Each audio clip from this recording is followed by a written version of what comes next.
오늘 본문 말씀을 중심으로 결국 예수님을 3번 부인한 베드로라는 제목으로 함께 말씀을 나누도록 하겠습니다. 우리 오전에 아이들이 공부했을 때의 제목은요, 결국 예수님을 3번 부인한 용감한 베드로. 용감한 베드로. 예, 굉장히 베드로가 용감한 사람이었습니다. 그렇죠? 예, 굉장히 체험을 좋아하는 사람이었어요. 그래서 예수님이 뭐 하면 따라다니면서 꼭 반드시 해봐야 되는 사람이고, 뭐 이런 제자 베드로였죠. 저희가 베드로를 중심으로 해서 예, 오늘 말씀을 좀 나눠보려고 합니다. 예수님의 사역이 이제 막바지에 이르렀을 때입니다. 그래서 예수님의 사역이 막바지에 이르고 예, 예루살렘에 들어가셔서 이제 마지막 유월절 절기를 지내시게 되는데, 유월절은 우리가 잘 아는 것처럼 구원의 예표이지요. 그래서 모세가 출애굽을 할 때 10번째 재앙에서 예, 문설주에 양의 피를 바르고 그 피가 발라져 있었던 집안에 있었던 장자들은 죽임을 당하지 않을 수 있었던 그 은혜의 시간. 예, 그래서 예수 그리스도를 영원한 유월절의 어린 양으로 봅니다. 그래서 예수 그리스도의 십자가의 피가 예, 우리에게 영향을 끼치면 우리가 죽지 않고 살 수 있는 것이지요. 그래서 그 유월절은 이스라엘 사람들에게 가장 중요한 절기 중에 하나입니다. 그래서 유월절 절기 때에는요, 원래 율법적으로 하면 모든 이스라엘 사람들이 예루살렘으로 모여야 되는 절기 중에 하나예요. 예, 그래서 아주 외부에서 침략하고 공격하기 되게 좋은 때이지요. 예수님도 유월절을 지키려고 이제 가셨습니다. 그리고 유월절을 지키는데 이 유월절이 예수님에게 굉장히 특별했을 거예요. 왜냐하면 예수님이 아시고 있는 것처럼, 예수님이 이미 알고 있는 것처럼 굉장히 비장합니다. 왜냐하면 이번 유월절에는 누가 양이에요? 예, 각 집안에서 먹고 있는 양의 피, 이것이 아니라 예수님이 친히 양이 되시는 거예요. 그래서 죽임당하고 그 피가 힘이 되어서, 그 피가 은혜가 되어서 이제 우리의 구원을 이루신다 하는 것이지요. 그러니 우리에겐 구원의 아주 중요한 사건이지만 예수님께는 굉장히 비장한 날이었을 것 같아요. 굉장히 비장했을 것 같아요. 예수님의 죽음의 예식이지요. 죽음의 예식. 그럼 무슨 영화 제목 같지 않습니까? 죽음의 예식. 죽기 위한 예식. 예, 그러나 그것으로 인해서 모든 인류를 살리는 예, 예수님의 제자들, 또 시작해서 모든 하나님의 백성들이 사는 그 날이 되는 것이지요. 그렇게 비장한 날, 예수님이 예, 떡을 나눠줍니다. 떡을 나눠주고 잔을 나눠주고 하면서 얼마큼까지 비장하냐 하면, 이것이 내 살이라, 이것이 내 피라. 그래서 이후로는 예, 너희들이 이 포도의 음식은 먹지 않겠지만 다시 올 때까지 너희가 기념해서 지키라.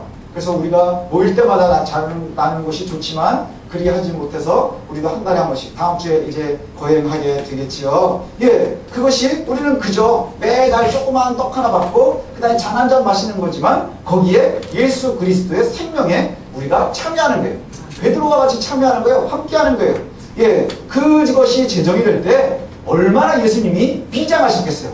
그 유월절 죽음을 알고 무엇을 한다는 것이 쉽겠습니까? 쉽지 않아요. 쉽지 않아요. 예. 그런데 이 베드로의 이 주변에 이제 그 유월절에 있었던 일들을 갖다가 우리가 앞뒤에서 보면 굉장히 재밌습니다. 예수님은 너무너무 비장하세요. 이제 곧 죽어야 되기 때문에 이제 조금 있으면 날 잡으러 올 것이고 그 다음에 고난당하고 십자가를 곧 감당해야 돼요. 이것 때문에 굉장히 힘들고 괴로워서, 그리고는 떡을 주고 잔을 주면서 예, 성례를 갖다가 제정을 하시고 내가 곧 죽을 것을 갖다가 말씀하시는데, 제자들은 뭘 하는 줄 아세요? 하나는 예수님 팔겠다고 도망가 버렸어요. 예, 그 다음에 또 하나는 지네끼리 싸워요. 예, 이 여러분들 보면 우리 경원이하고 세율이도 엄청나게 싸워요. 예, 엄청나게 싸우고요. 그 다음에 저기 세율이하고 체리도 엄청 싸워요. 예, 엄청나게 싸웁니다. 걔 둘만 보면 싸우고, 저희 조카도 하나 있는데 어제 저희 집에 왔다 갔는데 걔네는 안 싸우면 잠이 안 오나 봐요. 흠나는 대로 싸워요. 흠나는 대로. 아마 남한 북한보다 더 많이 싸우는 것 같아요. 예, 그런데 이렇게 자꾸 싸우는데 부모님들 마음은 어때요? 짜증나죠? 내가 이러라고 니네들 밥 배려 먹으면서 이렇게 키우니? 뭐 이런 생각 들지 않겠어요? 지금 예수님이요, 니네 살리자고 나 이제 곧 죽으러 가야 돼. 그리고 나 곧 죽으러 갈 거야. 그러면서 나 다시 올 때까지 니네가 이런 거 기념하고 거룩하게 지켜야 돼. 그러면 이게 거의 뭐예요? 지금 유언을 하고 있는데 자식들이라고는 예, 제자들이 앉아서 뭐 하는 거예요? 야, 네가 성공할 거니 내가 성공할 거니, 누가 높으니 내가 높으니 네가 높으니, 이러고 막 싸우고. 예, 그거 한번 생각해 보세요. 예수님이 얼마나 기가 막히시겠어요. 그죠? 나는 곧 마지막을 갖다 이야기하고 있는데 니네들은 누가 높으냐, 내가 높으냐, 네가 높으냐, 뭐 이러고 싸우고 있는 거예요. 근데 베드로는 왜 안 싸웠을까? 이 생각을 지금 제가 해봤어요. 베드로는 거기서 왜 안 싸웠을까? 세베대 아들들은 이제 많이 싸우거든요. 엄마 치맛바람까지도 막 오고 그래고 막 얘기하는데, 베드로는 왜 그랬을까? 제가 요즘에 뉴스를 보면서 이제 그런 생각을 합니다. 뉴스에 보면 굉장히 중요한 사람들이 나오잖아요. 그럼 그 중요한 사람들이 나오면 그 중요한 사람들이 뭔가를 할 때 이게 진짜냐 아니냐, 어떤 일들이 준비되고 있냐, 이런 걸 딱 알기 위해서 가장 많이 나오는 사람이 뭐냐면 측근이라는 게 나와요. 누가 측근인지 정확하게 모르겠는데 측근에 의하면 이랬다더라, 측근에 의하면 저랬다더라. 제가 이 성경을 보니까 예수님의 최측근이 베드로인 거예요. 왜 그럴까요? 사람들이 보면 늘 옆에 있는 거예요. 예수님이 수제자라고는 한 번도 말씀하신 적이 없거든요. 근데 우리가 수제자라고 얘기하는 이유가 뭐야? 최측근이기 때문에 그래요. 그죠? 그래서 예수님이 뭘 할 때마다 그 옆에 있고요. 심지어 예수님께 가까이 오려고 할 때 막 제자들이 막을 때 누가 막았겠어요? 베드로가 막지 않겠어요? 막 그랬을 것 같아요. 저는 그런 상상을 해봤어요. 세베대 아들들이 야 누가 높으냐 이러면서 막 지네들끼리 막 싸우고 막 이럴 때, 그럴 때 베드로는 다 팔짱을 껴고 아주 거만한 표정을 짓고 있을 것 같아요. 니네가 다 싸우고 올라오면 너무 투야. 최측근은 나니까 이러지 않았어요. 그게 바로 베드로의 모습인 것 같아요.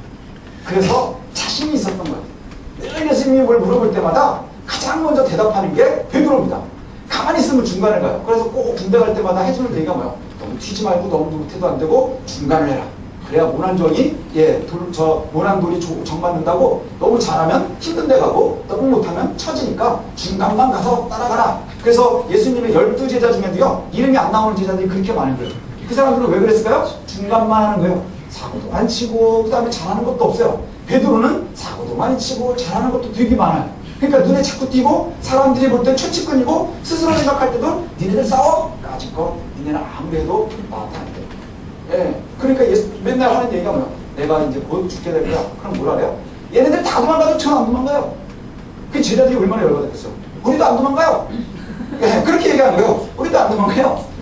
그럴 때 베드로와 왜 11명이 그렇게 얘기하는 거예요. 베드로와 왜 11명 뭐 이렇게 되는 거거든요. 제자에서 왜 아주 싸우고 뭐 이러는 모습들. 예수님의 사역을 갖다가 단순하게 요약을 하면요, 사역을 시작하시면서 제자들을 제일 먼저 선택하셨어요. 그리고 성경에 나오는 일들을 쭉 보면 설교를 하셨어요. 회개하러 천국이 가까웠다, 천국에 대한 이야기를 하셨고요. 그 다음에 병을 고치셨고, 그 다음에 귀신을 내어쫓으셨어요. 그리고 또 뭐 하셨어요? 또 설교하셨어요. 회개하라, 천국이 가깝다, 하나님의 나라에 대해서 얘기하셨어요. 잘 못 알아들을 것 같으면 은유로 말씀하시고 비유로 말씀해 주시고, 그리고 또 뭐 하셨어요? 병 고쳐주시고 귀신 쫓으셨어요. 왜 병을 그렇게 많이 병이 고치고 귀신을 왜 쫓으셨을까요? 사람들이 우매해서 그걸 봐야 따라다니니까.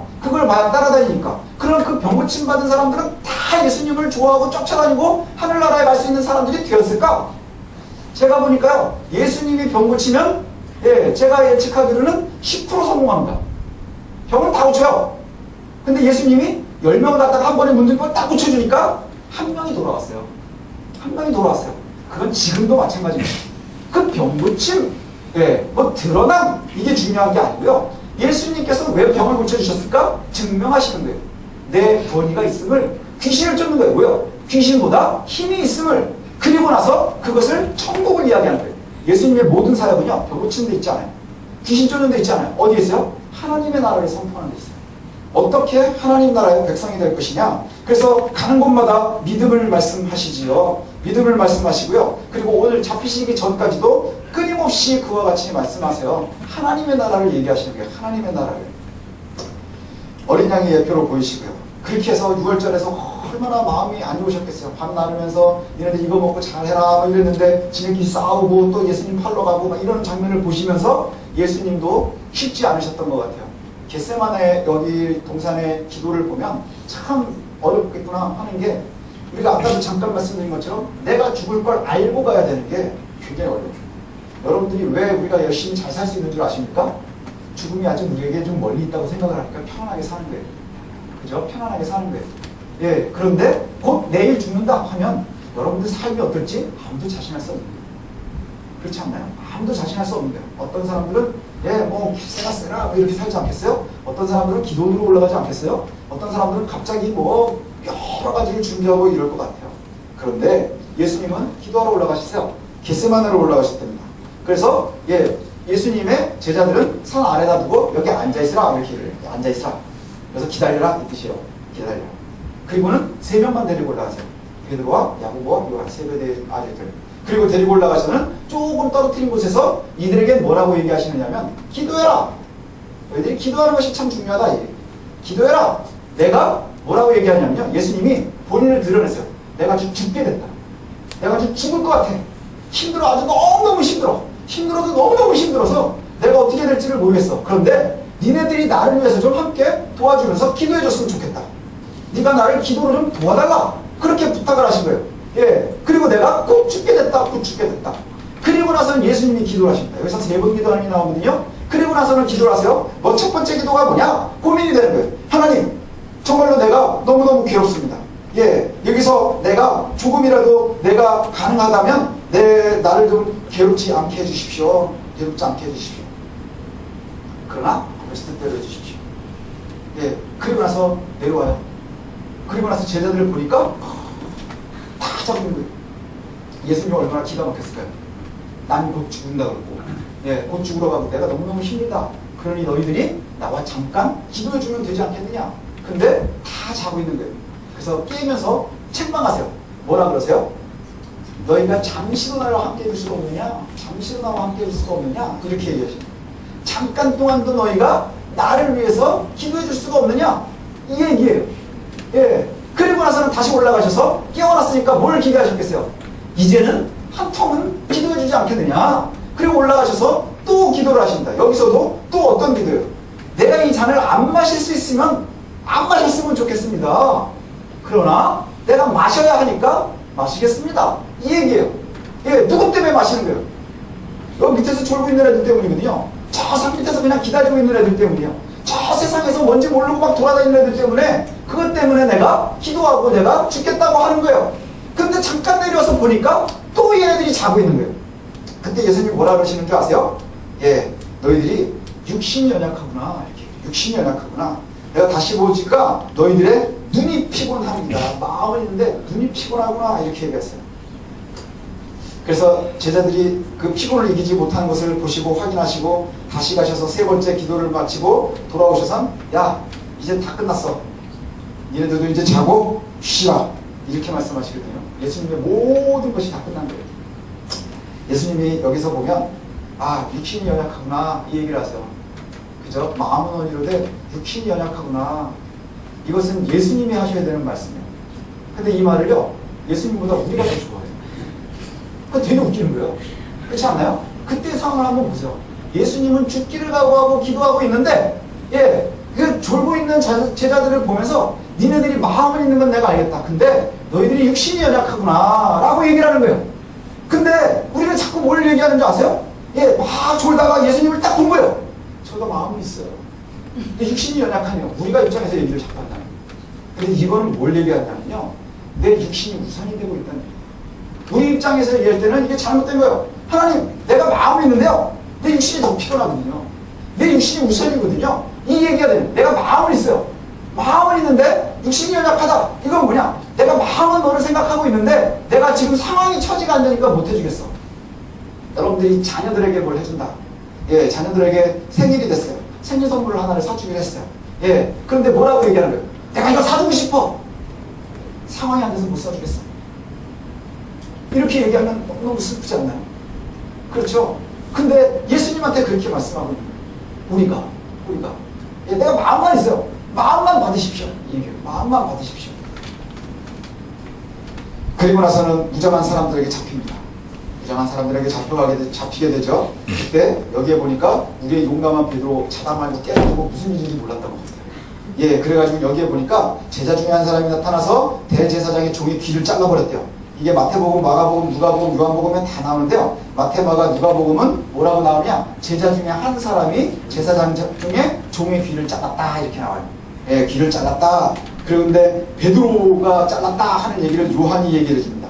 요한복음이 베드로가 귀를 잘랐고 잘린 애가 이름이 말고다 이렇게까지 얘기를 해요. 저는 어렸을 때 이게 말코인 줄 알고 귀를 잘랐구나 뭐 이렇게. 예, 성경을 똑바로 읽어야 되는 게 바로 그거예요. 제사장의 말코를 갖다 잘랐는데 귀를 자른 거야? 코를 자른 거야? 이게 되게 헷갈리더라고요. 어렸을 때. 말고라는 사람의 귀를 잘랐다는 거예요. 예, 그러니까 예수님이 예, 이제 여러 가지 예, 말씀을 하신 것 같아요. 아마 엄청 잔소리를 하신 것 같아요. 그래가지고 저 마태복음에 보면 예, 칼로 승한 자는 칼로 망할 것이다. 그 다음에 누가복음에 보면 이것까지도 참아라. 그 다음에 뭐 요한복음에는 칼집을 꽂아라. 주님께서 주신 잔을 내가 마셔야 한다. 뭐 이렇게 얘기를 해요. 근데 이제 예수님의 이 잔소리가 안 나오는 데가 어디냐 하면요, 바로 누가복음입니다. 저희 마가복음입니다. 마가복음에 보면요, 그 상황을 오히려 더 설명을 잘하고 있어요. 마가복음에 보면 예, 탁 잘랐거든요. 잘랐는데 자르고 나서 마가복음의 상황을 갖다가 우리가 막 유추해서 보면 제자들이요, 놀래가지고 다 도망가고 있는 거예요. 다 도망가고 있는 상황이었어요. 그러니까 어떤 상황이냐, 다 졸다가 자다가 막 잠결에 이제 막 새벽녘에 예수님이 이제 내려가자 그러니까 이제 어떻게 이제 좀 내려오는 거예요. 제가 예전에 산기도 이제 청년 때 따라 올라가 보면요, 산기도 간다고 가거든요. 그럼 산기도 가면은 예, 새벽에 이제 등산을 하는 거잖아요. 밤늦게. 그러면 산에 가서 이제 기도를 해요. 기도를 하는데 기도하는 건지 자는 건지 잘 모르고 내려와요. 그럼 새벽에 내려오면 무슨 기도를 했는지 전혀 기억이 안 나는데 그냥 몽롱한 상태로 내려오면서 뭔가를 한 것 같아서 되게 기분이 좋게 돼요. 그러니까 약간 취한 것처럼 이제 내려오는 거예요. 막 해가 뜨고 나면 내가 뭔가를 되게 한 것 같고 막 되게 피곤하기도 하고 막 이러고 내려오는데 갑자기 밑에서 건달들이 올라온다고 생각을 했어요. 이거 어떻게 되지? 뭐 이렇게 되는 거예요. 근데 지나치는 건달이 아니라 우리를 잡으러 오는 건달 같은 거예요. 예, 그래가지고 여기서 정신 못 차리던 베드로, 예, 오지랖 넓고 정신 못 차린 애는 제가 보기엔 두려움에 휘두른 것 같아요. 귀를 자르는 건 두 개 중에 하나입니다. 어마어마한 칼에 고수든지 아니면 정신없이 휘둘렀는데 귀가 맞은 거예요. 이게 말이 되나요? 귀를 자른다는 게? 제가 알기로는 예, 베드로가 너무 두려운 나머지 눈 감고 휘두른 거예요. 거기다 재수없는 말고가 콘지 균지가 짜린 거예요. 예, 그렇지 않겠어요? 예, 여기 보면 그렇게 나오거든요. 마가복음에 제자들이요, 다 도망갔어요. 심지어 뭐라고까지 얘기가 나왔냐면 제자 중에 하나는 이 겉옷 저기 혼유부를 벗고 벌벌벗은 상태에서 혼유부를 가지고서 이렇게 쫄래쫄래 쫓아가다가 예, 너도 예수 제자냐? 그래가지고 딱 잡히는 순간에 빨개 벗고 도망갔대요. 여러분 생각해 보죠. 빨개 벗고 도망가면 그 사람은 영원히 자연인으로 살아야 돼요. 갈 데가 없는 거예요. 그렇지 않나요? 나이 40쯤 돼가지고 빨개 벗고 집에 옷 입으러 간다? 이 뉴스에 나오는 거예요. 그럼 두 가지 방법이 있습니다. 자연인으로 들어가 살든지 이민을 가든지. 그러지 않고 살 수 있겠어요? 그러나 너무 두려운 나머지 빨개 벗고 도망간 제자가 있어요. 빨개 벗고 도망간 제자가 있을 만큼 제자들이 혼비백산에서 다 터져버린 거예요. 다 터져버렸어요. 그래도 우리의 베드로는 실망시키지 않습니다. 실망시키지 않는 게 뭔지 아세요? 숨어서라도 따라간다는 거예요. 대단하죠? 예, 왜 그럴까요? 그동안 지가 뿌린 게 있는데 다 버려도 나는 버리지 않겠습니다. 뭐 이러고 쫓아가지 않았겠어요? 근데 결국 오늘 본문에 보면 가장 결정적인 때 뭐랍니까? 나는 모르는 사람이야. 나는 모르는 사람이야. 우리가 3번 부인했다고 하지만 세 번째는 저주를 했어요. 예수님의 제자 베드로가요, 예수님을 난 몰라요. 네가 잘못 본 거야. 그 다음에 세 번째 뭐라 했다고요? 저주를 했다고요. 저주를 무슨 말로 했는지 모르겠지만 저주를 했다 하는 말은요, 여러분들이 지금 쓸 수 있는 쌍시오 쌍기역을 쓰면서 얘기하지 않았겠어요? 그게 바로 오늘 베드로의 모습입니다. 예수님이요, 이전부터 말씀하셨거든요. 이전부터 이미 말씀하셨어요. 뭘 말씀하셨죠? 내가 잡힐 거야. 예루살렘에 올라가면 내가 잡히게 될 거고 고난당하게 될 거고 죽게 될 거고, 그러나 걱정하지 마. 내가 3일 있다가 다시 살아날 거고 하늘에 올라가서 너희들을 위해서 기다릴 거야 라고 말씀하세요. 그래서 뭘 말씀하셨냐면 내가 고난받지만 승리할 거야 라고 말씀하셨어요. 그런데 틈틈이 이야기했는데 결국에는 왜 실패하느냐, 왜 실패하느냐. 저는 오늘 본문을 준비하면서 세상의 부모님들이 참 불쌍하다는 생각을 했어요. 왜 불쌍한 줄 아세요? 예수님과 같은 것 같아요. 예수님의 마음과 비슷한 것 같아요. 애들이 안 알아줘요. 그죠? 제가 나이 50이 가까우는데 제가 우리 어머니 마음을 못 알아줘요. 그죠? 그래서 다 내리사랑이라고 했잖아요. 예, 그죠? 여러분들도 애새끼들이 말을 왜 이렇게 듣는지. 그렇지 않나요? 예, 장부사님이 왜 저렇게 빨리 늙는 줄 아세요? 생일 때문이에요. 아세요? 형님 때문이요. 저렇게 웃죠? 저게 더 싫은 거예요. 다 알아요, 지네들이. 다 알면서 웃으면서 말을 계속 안 들어요. 그게 예수님의 모습이에요. 얘기하면 다 안단 말이죠. 베드로가 야, 너는 나를 누구라고 하니? 주는 그리스도십니다. 살아계신 하나님의 아들입니다. 장세율, 너는 날 누구라고 생각하냐? 내 아버지입니다. 근데 왜 말을 안 들어? 그건 그때 가서 얘기하는 거예요. 그때 가서 얘기하는 거예요. 그게 바로 그리스도를 바라보고 있는 그리스도인들의 모습인데요. 베드로가 말은 기가 막히게 잘해요. 그 다음에 뭔가 잘해줄 것 같을 때는 또 앞에서 알랑방구도 잘해요. 그렇지 않나요? 그래서 어마어마한 일들을 할 수 있을 것처럼 이야기하죠. 근데 예수님 되게 서운하셨을 것 같아요. 예. 왜냐? 실제 상황에서 들어가 보면 하나도 들은 게 없는 거예요. 내가 그렇게 얘기를 계속 해줬는데 하나도 들은 적이 없어요. 오히려 뭐만 하는 줄 아세요? 지네들 빼먹을 생각만 하는 거예요. 부모한테 뭘 빼먹을까? 뭘 빼먹을까? 이것만 생각하고 있는 거예요. 너희가 내 얘기는 하나도 듣지 않고 니네들이 원하는 것만 찾는구나. 우리가 교회에 나오면서 그리스도 앞에 기도할 때, 예수님을 향해서 기도할 때, 하나님께 기도할 때 뭐만 생각해요? 하나님의 나라를 생각하면서 기도하는 적 있으십니까, 여러분? 아니에요. 뭐 생각하는 거예요? 뭐 떨어질 콩고물에 우리가 굉장히 예민하거든요. 콩고물에 예민한 거예요. 그러니까 예수님은 죽으실 거를 얘기해도 그때도 끝까지 뭘 얘기하는 거예요? 내가 실세인데. 그러니까 실체를 보지 못하는 거예요.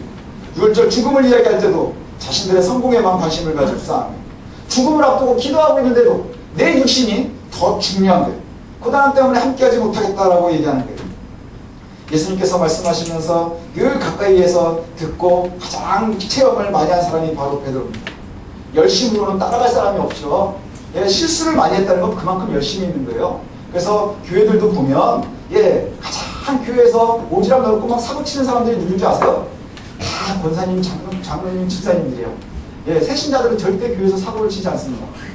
왜냐하면 뭘 잘 알지도 못하고 아직 헷갈리기도 하고, 근데 여기에 내 지분이 있다고 생각하면 엄청나게 교회 봉사라든지 아니면 사고를 치는 거예요. 그렇지 않아요? 최고의 열심이었었던 사람, 예수님이 물어보면 가장 멋있는 고백을 했었던 사람, 심지어는 물 위를 걷기도 했었던 사람, 잡히실 때도 무슨 정신인지 모르지만 가장 끝까지 따라갔었던 사람, 도망가면 저 숨어서라도 따라갔었던 사람, 예수님의 최측근, 가장 신뢰할 만한 제자, 가장 열심히 있었던 성도, 그게 바로 베드로입니다. 근데 그 베드로가 부인을 하면서 마지막 때에는 결국 배신을 하고 마는 거예요. 나는 몰라요. 네가 오해하고 있는 거야. 그러면서 저주를 합니다. 우리가 누구도 자신할 수 없는 게 바로 여기입니다. 내가 늘 알고 있는 것 같지만, 내가 늘 자신하는 것 같지만 힘들거든요. 제가 이제 다시 공부 얘기를 하나 하도록 하겠습니다. 이과가 될 거냐 문과가 될 거냐 뭘 전공할 거냐 상관없이 애들이 대체로 다 수학을 싫어합니다. 수학을 엄청나게 싫어합니다. 그렇죠? 물어볼까요? 한경우 수학 좋아? 네. 오, 얘 이상하네. 장세율, 넌 수학이 좋으니? 아니요. 안 좋아? 네가 정상이야. 경훈이가 정말 수학을 좋아하려면 고등학교 2학년 때까지 좋아하면 좋아하는 거예요. 왜냐하면 저희 딸도 초등학교 때 수학을 되게 좋아했어요. 과학학교도 가겠다 그러고 뭐 과학자가 되겠다고 많이 냈었거든요. 지는 기억을 못하죠. 왜냐? 지금 수학 때문에 못 살겠거든요. 수학이 제일 싫어요. 국어 공부를 할 때는 막 1시간, 2시간씩 열심히 하는 것 같아요. 제가 밖에서 보기에. 근데 수학만 하면 30분에 한 번씩 브레이크타임 하고 나와요. 그거는 브레이크타임이 왜 이렇게 자주 나오는지 모르겠어요. 왜 그럴까요? 싫으니까. 우리가 신앙생활도 그런 것 같아요. 어디서부터 잘못됐을까? 뭐 이런 것들을 한번 생각해 봐야 되지 않겠어요? 어디서부터 잘못됐을까? 용감한 베드로는 왜 예수님을, 어려움을 끝까지 함께하지 못했을까? 왜 이렇게 되었을까? 우리 신앙마다 한번 비교해 볼 필요가 있거든요. 왜 그랬을까? 결론은 두려웠기 때문에, 무서웠기 때문에, 무서우니까, 두려우니까. 아까도 말씀드렸죠. 아이들이요, 공부를 많이 합니다. 요즘에 초등학생은 저 고등학교 때보다 공부를 더 열심히 하는 거예요. 저희 조카가 이제 제 초등학교 5학년이고 이제 6학년이 됐거든요. 6학년이 되면서 애가 너무 근심에 쌓여 있어요. 너무 힘들다는 거예요. 하루에 영어 단어를 뭐 거의 100개 가까이씩 외워야 된대요. 그래서 자꾸 잊어버린다고 고민하는 거예요. 또 그거 안 보여. 그래서 제가 그랬어요. 어제 몰래. 또 그거 다 하나도 안 잊어버리고 머리 터져 죽어. 잊어버리는 게 정상이야. 그런데 애들이 그렇게까지 막 외워가면서 막 해야 되는 거예요. 그래가지고 오히려 걔 아빠가 영어를 많이 외운대요. 그냥 혼자 외우니까 너무 외로워서 옆에서 같이 외우고 있대요, 요새. 그러면서 알아던 공부를 옆에 자기가 해가지고 요새 영어 단어를 자기도 많이 늘었다고 이러면서. 그래 다행인 게 우리 애들은 저한테 영어를 같이 외우려고 안 해서 참 다행이거든요. 아이디어 굉장히 힘들어요. 아까 수학 얘기했죠. 수학도 보면 그랬어. 수학을 푸는데 요즘 아이들은 선행을 한다고 해요. 학교에서 하기 전에 먼저 학원에서 먼저 배우죠. 학원에서 수업을 한번 딱 들어요. 야, 이거는 이거고, 이거는 이거 풀이죠. 해서 막 기가 막힌 선생님이 막 이러면서 딱 밑줄 쫙, 별표 쫙, 막 이러면서 쫙 하잖아. 그럼 다들, 와, 다 기억이 난 것 같아요. 그래가지고 학교에 딱 가죠? 학교에서 가면 선생님들이 또 가르쳐줘요. 그럼 내가 다 알고 있는 얘기를 또 하니까, 다 이제 들어본 얘기니까 다 아는 거예요. 아, 그렇지, 그렇지. 여기 나오면 뭐 얘기할 거야? 아, 저기 밑줄 쫙 꺼야 되는데, 선생님은 줄을 안 했네? 저걸 모르는 것 같아. 아, 여기 별표 2개짜리인데? 뭐 이러면서 다 아는 거예요. 그렇지 않나요? 다 알아요. 그리고 나서 다시 학원에 오면 또 가르친단 말이에요. 그래서 보통 요즘 애들이요, 수업을 3번을 듣는데요. 그럼 수학이라는 걸 갖다 3번을 들으니까 다 아는 것 같아요. 아, 이제 다 알았다. 그러니까 시험지를 딱 받았는데, 어디에 별표를 쳐야 되고, 어디에 밑줄을 쳐야 되는지는 알겠는데, 답은 못 찾는 거예요. 답은 못 찾아요. 수학만 그런 줄 아세요? 아니요. 제가 그걸 경험을 많이 해봤어요. 제가 열심히 스스로 공부를 하는 게 아니고요. 과외 선생님이 가르쳐줘요. 과외를 할 때 과외 선생님이 막 가르쳐줘요. 그러면 뭐 사회 국어고 뭐고 하면 막 들으면 들은 것 같아요. 그래서 아는 것 같죠? 그러면서 학교에 가서 선생님이 또 얘기를 해줘요. 아, 그러면은 막 나는 미리 들었으니까 막 아는 것 같으니까 얘기를 해주죠? 그러고 나서 또 한 번 얘기를 해줘요. 예, 그래가지고 수업을 갖다 두 번, 세 번을 탁 듣고 나니까 내가 다 아는 것 같은 거예요. 예. 그런데 여러분들도 그거 해본 적 있으실걸요? 그리고 나서 딱 시험지를 받으면 가르치는데 답만 기억이 안 나요. 답만 기억이 안 나죠? 문제를 다 푸는 줄 알아요. 심지어는요, 이게 몇 번째 프린트 뒷장인지 왼쪽인지도 다 알아요. 오른쪽 아래인지 왼쪽 아래인지도 다 알아요. 예, 이게 위쪽에 있었는지 아래쪽에 있었는지도 다 알아요. 뭐만 몰라요? 답만 몰라요. 그래서 나 열심히 공부했는데 그걸 빼먹었다 이렇게 얘기해요. 그게 아니에요. 듣기만 해서 거짓으로 알고 있는 거짓으로 알고 있는 예, 두려움은 거기서부터 믿음이 그렇게 생겨나고 있거든요. 지금 우리가 베드로와 같이 그냥 따라다니는 거예요. 예수님을 따라다니는 거예요. 3년 동안 봤으니까 예수님이 한 말이 맨날 그 말이 그 말이거든요. 예수님이 해주신 말이요 다 그 말이 그 말이에요. 예수님이 해주신 말 누가 또 해요? 우성균 목사가 여기서 또 하는 거예요. 예, 다른 얘기해가면서 수학 얘기해가면서 예수님은 수학 얘기를 안 하고 하늘에 가는 별을 봐라, 뭐 새를 봐라, 들에 풀을 봐라 막 이러는데 우리는 풀이 없잖아요. 그래서 수학 얘기를 하거든요. 똑같은 얘기를 계속 듣는 거예요. 여러분 설교를 들으면 처음 듣는 얘기 있나요? 처음 듣는 예화는 있지만 처음 듣는 얘기는 없어요. 처음 듣는 설교는 없어요. 기가 막힌 설교가 있고 기가 막힌 설교 막 설교를 엄청나게 잘하세요. 막 이런 분들은 다 뭘 주로 얘기하는 줄 아세요? 처음 듣는 예화를 들었을 때. 그래가지고 그런 거 기가 막힌 거 좋아하는 사람들이 처음 듣는 얘기 좋아하면서 이단으로 가는 거예요. 예, 대부분은 다 똑같은 얘기를 하거든요. 그 얘기를 갖다가 어려서부터 다니면 우리 세율이가 지금부터 해가지고 40이 되면 40년을 듣는 거예요.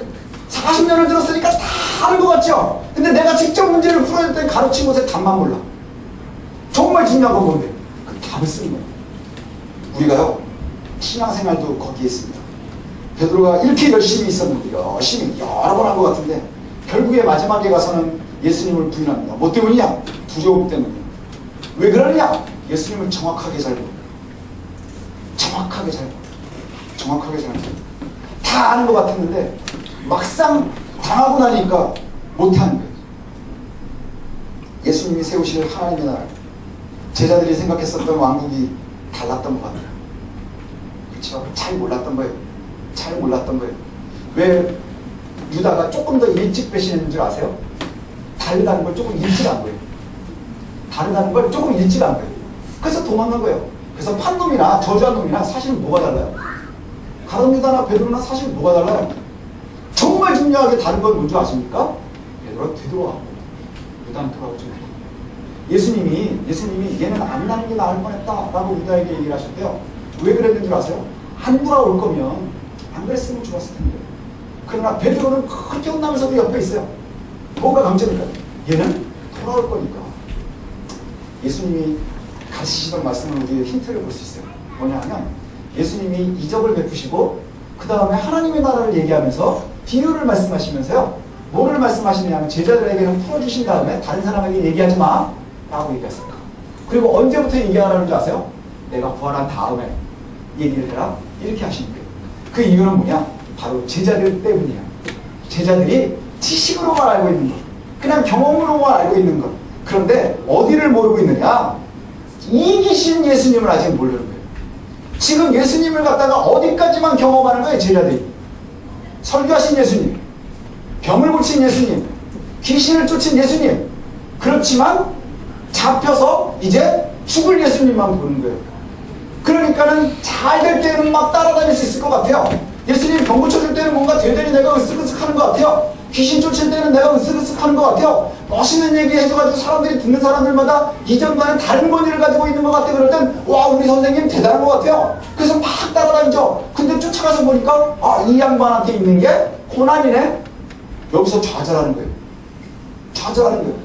근데 뭘 놓치고 있었느냐? 이 후도 계속 있는 것을 놓치고 있는 거예요. 죽음 이후를 보지 못하는 거예요. 고난 이후를 보지 못한 거예요. 그것을 보지 못하니까 지금 현상 때문에 두려운 거예요. 그걸 갖다 끊임없이 경험했거든요. 베드로가 왜 물 위를 걷다가 빠졌나요? 그리스도, 그 고난의 물결 위 뒤에 있는 예수 그리스도를 바라볼 때는 볼 수 있는 거예요. 그 물결이 나를 삼키지 못하는 거예요. 그런데 그리스도를 바라보고 있다가 고난의 삼킴을 당하는 거예요. 왜요? 두려움 때문이거든요. 왜 두려워하였느냐 이렇게 말해요. 그러면서 앞에 수식어가 뭐예요? 믿음이 없는 자야. 믿음이라는 것은요, 그리스도를 온전히 볼 때 생겨납니다. 우리가 그냥 권위 있는 선생님, 아니면 좋은 얘기해주는 예수님, 그 다음에 가끔 힘들 때 우리 문제 해결해 주시는 예수님으로만 생각하고 따라다닌다고 하면 그저 우리의 철학이나 사상에는 많은 도움을 줄지는 몰라요. 그렇죠? 다른 사람들은 생각해내지 못하는 것을 그냥 생각할 수 있고, 그 다음에 때로는 어려움에 처해서 너무 힘들 때 그냥 도움이 될 수 있는 얘기를 한두 번 더 해주는 예수님. 그러나 삶이 바꾸지 못할 거예요. 왜냐하면 거기엔 이상론만 남기 때문이지. 이상만 남는 거예요.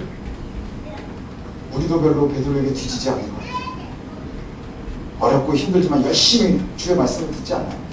세상에 어려움들이 있었지만 그럼에도 우리가 시간을 쪼개고 그리스도 앞에 나와서 예배하고 그러지 않습니까? 나름대로 최선을 다하지요.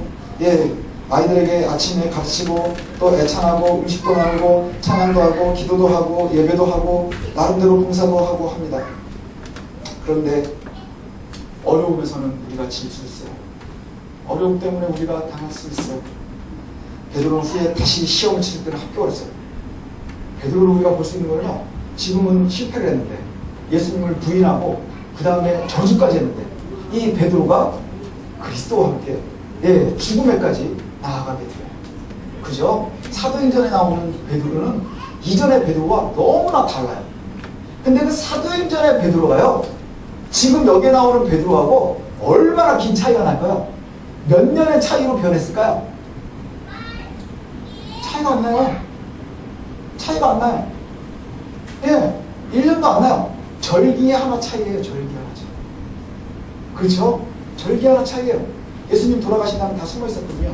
그리고 바로 예수님 오시는 오순절에 그가 변하고, 그리고 나서 그 변화된 이후에 사도행전이 나오는데, 사도행전에 보면 이제 죽이려고 하는 사람들 앞에서 내가 예수를 따르는 것이 옳지 니네를 따르는 이유가 뭐냐? 하고 변화되는 모습이 어디서부터 오냐? 바로 부활하신 예수를 보는 거예요. 다시 살아나신 예수를 보는 거예요. 우리가요, 어디까지만 보는 줄 아세요? 내 시야가 닿는 데까지만 보는 거예요. 믿음이 연약하기 때문에. 내 눈에 보이는 게 그리스도일 때는 내가 되게 잘하는 것 같아요. 근데 파도가 보일 때는 순간순간 넘어지는 거예요. 그게 바로 베드로의 모습이었어요. 그런데 베드로가 변화되고 힘이 쓸 수 있는 이유는 뭐냐? 바로 부활하신 예수님을 바라보는 거예요. 그리고 부활하신 예수 그리스도 때문에 그가 변화되는 거예요. 우리의 지식이, 이상적인 생각이, 그저 내 체험이, 그것이 우리를 변화시킬 수 없음을 기억하십시오. 우리가 변화되는 것은 뭐냐? 전 인격이 그리스도를 다 보는 거예요. 여러분이 바라보고 있는 그리스도는 누구십니까? 우리를 구원해서 내게 좋은 일만 해주시는 분인가요? 아니요. 베드로가 체험했었던 예수님은요, 잘못하면 엄청나게 책망하시는 분이에요. 사탄아, 뒤로 물러가라까지 말씀하시는 분이에요. 그러나 잘할 땐 칭찬해 주시는 분이에요. 여러분 부모님들도 그러지 않나요?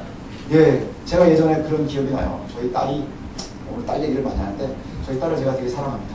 예, 근데 제가 지금은 안 그러는데 예전에 시험을 보면 애가 어려워서 그런가 봐요. 시험 보고 성적을 잘 못 받으면 울어요. 자꾸. 그래가지고 시험 성적표가 나오는 날이다. 그럼 제가 저희 아내한테 전화통화를 하다가 그래요. 현진이 울어? 아는 날은 시험 되게 잘 본 거예요. 예, 잘못하면 이제 자꾸 울어요. 한 번은 예, 시험을 보고는 이제 막 우는 거예요. 왜 울었을까요? 시험이 망쳤으니까. 그 시험을 보고 한번 울고 손잡고 막 울고 이러는 거예요. 그래서 울고는 이제 막 그런데 이제 그날 데리고 이제 오는 날이었는데, 근데 어디를 가야 되는데 컴퓨터를 사야 됐어요. 노트북을 하나 이제 사주기로 했는데 오니까 너무 싫잖아요. 그래서 막 차에서 엄청나게 혼냈어요. 제가 딸한테는 주로 어리거든요. 그날은 너무 속이 상해서 막 혼냈어요. 혼냈는데 얘도 이제 혼나니까 눈물이 막 뚝뚝뚝 떨어지고, 그래서 어떻게 할까? 근데 오늘 노트북을 사야 되니? 근데 얘가 눈물을 흘리면서 그래서 살건 사야죠. 그래서 눈을 내려가지고 노트북을 사가지고 살건 사야 되니까 지금까지 잘 쓰고 있어요. 여러분들이 다 그러죠. 부모님들이 다 그래요. 그리스도도 마찬가지죠. 우리가 경험해야 되는 것이 바로 그래요. 우리에게 때에 따라 아프면 때리세요. 필요하면 채워주시겠죠. 근데 부모님을 갖다가 아이들이요 조금씩만 보면 우리 엄마는 되게 무서워. 왜? 맨날 때려. 그럼 고소를 해. 엄마잖아. 이러지 않겠어요? 근데 밥 맛있는 거 줄 때는 엄마 되게 좋아. 왜? 맛있는 걸 해줘. 재밌는 장난감을 사주면 우리 엄마 되게 좋아. 왜? 장난감 사줬으니까. 그래 또 애들을 만나요. 우리 엄마 너무 못했어. 왜? 자꾸 때려. 다 우리 엄마잖아. 그죠? 아이들은 이해를 잘 못해요. 그 엄마를 다 이해 못하면 때릴 때는 나쁜 엄마, 좋은 거 줄 때는 좋은 엄마. 근데 아이들 입장에서는 나쁠 때가 많아. 왜냐면 하고 싶은 대로 다 해주지 않기 때문에. 달라는 걸 안 줄 때마다 나쁜 엄마가 되는 것처럼 저와 여러분이요 그리스도를 그렇게 대하지 않아요. 내가 원하는 거 안 줄 때는 주님 어디 계십니까? 이게 뭐랑 똑같은지 아세요? 엄마 이거 먹으면 안 좋아. 이거 되게 건강에 안 좋은 거야. 쫀득이 먹고 있는데 그걸 막 뺏어가. 그러면 엄마 내 엄마 맞아? 그거 뭐랑 되게 비슷한 줄 아세요? 다리 밑에 친구를 찾아가는 아이와 똑같은 거예요. 우리 엄마는 날 주워갔나 봐. 친구를 따라가는. 그럼 그 엄마는 딱 데려다가 뭐 하겠어요? 이놈의 자식 그거 또 때리겠죠? 그럼 애가 확신을 갖는 거예요. 진짜 우리 엄마가 아닌가 보다. 이게 얼마나 어리석은지 몰라요. 근데 우리가 그리스도를 그렇게 바라보고 있잖아. 그리스도를 그렇게 바라보고 있잖아. 우리가 성공한 베드로와 실패한 베드로의 차이는 뭐냐? 실패한 베드로는요, 고난당하는 그리스도, 부활 승천하실 예수님을 알고만 있었어요. 그래서 상황이 되니까 잘 모르는 거예요.